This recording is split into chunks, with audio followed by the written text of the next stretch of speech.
10 تا از بزرگترین کشورهای جهان. 1. روسیه با مساحت 16,376,780 کیلومتر مربع. 2. چین با مساحت 9,388,211 کیلومتر مربع. 3. آمریکا با مساحت 9,147,420 کیلومتر مربع. 4. کانادا با مساحت 9,093,510 کیلومتر مربع. 5. برزیل با مساحت 8,358,140 کیلومتر مربع. 6. استرالیا با مساحت 7,682,300 کیلومتر مربع.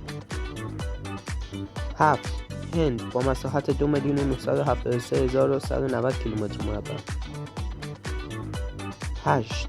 آرژانتین با مساحت 2,736,690 کیلومتر مربع. 9. قزاقستان با مساحت 2,699,700 کیلومتر مربع. 3.